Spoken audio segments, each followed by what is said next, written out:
देखिए, राहुल गांधी जी मणिपुर के लोगों को मरहम लगाने गए थे, पर संवैधानिक प्रक्रिया और लोकतांत्रिक मूल्यों को ताक में रख के उन्हें रोका गया है, क्योंकि मोदी जी को और मणिपुर के सरकार को डर लगता है कि कहीं राहुल जी लोगों के जख्मों पे मरहम लगा देंगे तो लोगों को वहाँ पे शांति की स्थापना हो जाएगी। मुझे समझ नहीं आ रहा कौन से नियम की अवहेलना की, कौन से नियम के तहत उनको रोका गया।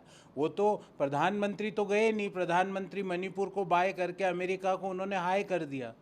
पर राहुल गांधी जी मणिपुर के लोगों के जख्मों पे मरहम लगाने गए थे, क्योंकि जो वहाँ स्थितियाँ हैं, हजारों लोग विस्थापित हुए पड़ोसी राज्यों में, विदेश राज्य मंत्री का घर जला, वहाँ के कैबिनेट मंत्री का घर जला, मणिपुर जल रहा था, पर प्रधानमंत्री के पास मणिपुर के लोगों के लिए मणिपुर जाने तक का समय नहीं था। राहुल गांधी जी जाते हैं तो उन्हें रोका जाता है। मेरे को समझ में नहीं आता ये जो तथाकथित डबल इंजन को राहुल गांधी जी से इतना डर क्यों लगता है। पर ध्यान रहे, राहुल गांधी जी और कांग्रेस पार्टी का हर कार्यकर्ता मणिपुर के हर जख्म पे मरहम लगाएगा। मणिपुर भारत के लिए महत्वपूर्ण राज्य था, है और हमारे लिए हमेशा रहेगा। अर्जुन राम मेघवाल कि जो यूसीसी पे लॉ कमीशन ने पब्लिक डोमेन में वो चीज़ रखी है और 13 जुलाई है लास्ट डेट, तो तब तक का वेट करें क्या? सीधा सा एक लाइन का उत्तर मेघवाल जी आप दे दीजिए। 21वें विधि आयोग ने कहा कि लॉ का जो यूसीसी है उसकी ज़रूरत नहीं है, और ये कब रिपोर्ट आई? अगस्त 2018 में। जो 21वां लॉ कमीशन, बाई 2018 से लेके अब तक ऐसी क्या घटना घटी जिसके कारण आज यूसीसी पे चर्चा की जा रही है? अर्जुन राम मेघवाल जी, ना कलम, ना स्याही, ना पन्ना, ना मसौदा, ना नीति, सिर्फ यूसीसी यूसीसी करना है, क्योंकि पोलराइजेशन करना है, ताकि लोग सवाल अर्जुन राम मेघवाल जी से और प्रधानमंत्री जी से ये ना पूछे कि 45 साल की सबसे बुरी बेरोजगारी आज क्यों है, 411 का सिलेंडर 1150 के पार क्यों हो गया, संवैधानिक संस्थाओं पर डेंट क्यों मारा जा रहा है। ये पॉलिटिक्स ऑफ डाइवर्जन और पॉलिटिक्स ऑफ पोलराइजेशन का युग समाप्त हो गया। कर्नाटक की जीत के बाद अब देश सिर्फ और सिर्फ politics of development, politics of performance पे बात करना चाहता है। भाजपा के 14 से पहले करप्शन बहुत था, 2G 3G स्कैम होते थे, तो प्रधानमंत्री जब से पावर में आए हैं भारत का प्रेस्टीज बढ़ा है। आज भाजपा सबसे बड़ी पॉलिटिकल पार्टी है और मगर बाकी जो अन्य पार्टी है देश की वो जो फैमिली की पार्टी है। नड्डा जी, एक सवाल का जवाब दे दीजिए। अडानी को जो 20,000 करोड़ रुपया शेल कंपनी के थ्रू मिला वो किसका था? नड्डा जी, एक बात का जवाब दे दीजिए, ये व्यापम के घोटाले का जो भ्रष्टाचार हुआ था वो उसका पैसा किस किस में बटा? नड्डा जी, एक बात का जवाब दे दीजिए कि बोमई सरकार ने जो 40% कमीशन सरकार जो लूट करी उसका पैसा किस किस में डिस्ट्रीब्यूट हुआ? नड्डा जी, एक बात का जवाब दे दीजिए कि हिमाचल में जब आपकी भारतीय जनता पार्टी की सरकार थी, कोरोना की दवाई के अंदर परचेज में घोटाला हुआ, वो पैसा किस किस को बटा? नड्डा जी, इन सवालों का जवाब दीजिए। नड्डा जी, इस बात का भी जवाब दे दीजिए कि लुइस बर्जर जो स्कैम था उसके आपके अनुसार, मोदी जी के अनुसार, जो मुख्य भ्रष्टाचारी थे वो आज आसाम के मुख्यमंत्री बने हुए कैसे बैठे हैं? नड्डा जी, इसका जवाब दे दीजिए।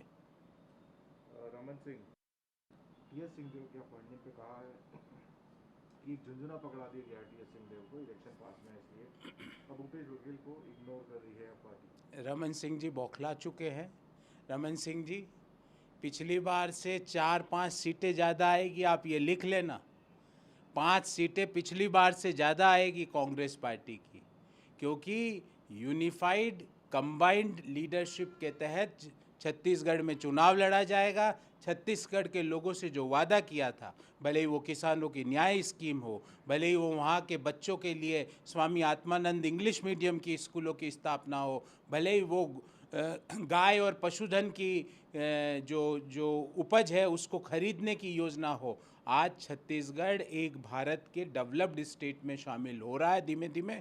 रमन सिंह जी, आप इन ऐसी बातें करके अपनी इम्पोर्टेंस को, अपनी रिलेवेंस को साबित करना चाहते हो, पर छत्तीसगढ़ के लोगों ने आपको डिस्कार्ड कर दिया।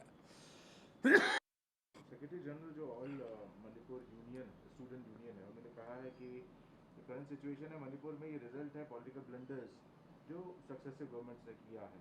मणिपुर में? कांग्रेस पार्टी का एक बहुत बड़ा रोल है इसमें। अरे भाई, पिछले 7-8 सालों से भारतीय जनता पार्टी की वहाँ पर सरकार है, केंद्र में सरकार है। भारतीय जनता पार्टी के लोगों से, प्रधानमंत्री जी से वहाँ का प्रतिनिधित्व मंडल मिलना चाहता था। मणिपुर जल रहा है, प्रधानमंत्री उस पर खामोश बैठे हैं। देश आज उन सवालों का जवाब चाहता है। अब क्यों मणिपुर में ऐसा हालात हुए कि विदेश राज्य मंत्री का घर जल गया, पर प्रधानमंत्री जी जो अमेजन के जंगल पे ट्वीट कर देते हैं, पर मणिपुर के मंत्री के घर जला, देश के विदेश राज्य मंत्री का घर जला, तो प्रधानमंत्री के मुख से, प्रधानमंत्री के टाइमलाइन में एक ट्वीट तक नहीं हुआ। मणिपुर के प्रतिनिधित्व मंडल ने बार बार कोशिश करी कि प्रधानमंत्री जी से मिलने का समय मिले, पर प्रधानमंत्री जी रहते ही कहाँ हैं देश में। कभी अमेरिका, कभी ग्रीस, कभी ऑस्ट्रेलिया, कभी यूरोप के अन्य देश। प्रधानमंत्री जी, आपके लिए पॉलिटिकली मणिपुर हो सकता है कम रिलेवेंट हो, पर हमारे लिए और देश के 140 करोड़ देशवासियों के लिए मणिपुर इतना ही महत्वपूर्ण राज्य है जितना देश के अन्य राज्य है।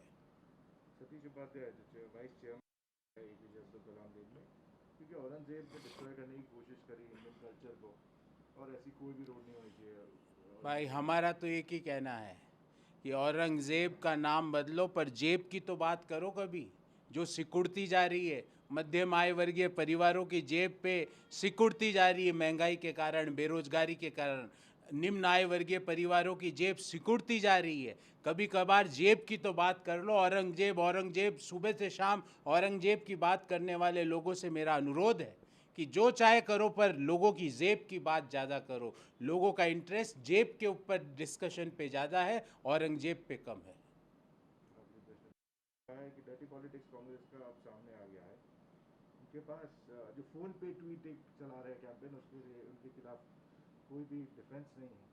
पब्लिक जानती है कि अपने करप्शन को छुपाने के लिए दूसरों पे एफआईआर डाल रहे हैं, और बोल रहे हैं हम एक्शन लेंगे। नरोत्तम जी, आपको झुंझुना पकड़ाया गया आपके शीर्ष नेतृत्व द्वारा कि आपको मुख्यमंत्री बनाएंगे, पर शिवराज जी ने आपको बनने नहीं दिया। पर अब आपकी भी समस्या हल होने वाली है, क्योंकि 4 महीने बाद ना भारतीय जनता पार्टी की सरकार रहेगी, ना शिवराज जी मुख्यमंत्री रहेंगे, ना आप बन पाओगे, क्योंकि वहाँ के लोगों ने मन बना लिया। और ये मैं आपको आप ही का जो संघ का सर्वे उसके हवाले से बता रहा हूँ कि भारतीय जनता पार्टी 50 से कम सीटों पर रहने वाली है आगामी मध्य प्रदेश चुनाव में। तो नरोत्तम मिश्रा जी, 2-3 महीने का और बात है, आप इस तरह की बयानबाजी करते रहिए। हम मध्य प्रदेश के लोगों को कैसे समृद्ध बनाए, मध्य प्रदेश के किसानों को उनकी उपज का कैसे उचित मूल्य दिलवाए, मध्य प्रदेश के मध्यम आय वर्गीय परिवारों को महंगाई से कैसे राहत दिलाए, इसकी योजना बना रहे, और वो 4 महीने बाद अक्षरश लागू कर दी जाएगी। नमस्कार, मैं हूं मानक गुप्ता। अगर आपको हमारा ये वीडियो पसंद आया हो तो इसे लाइक और शेयर जरूर करें, और हां, हमें सब्सक्राइब और फॉलो करना ना भूलें, ताकि आप देश और दुनिया की कोई खबर मिस ना करें। तो जुड़े रहिए हमारे साथ और देखते रहिए न्यूज़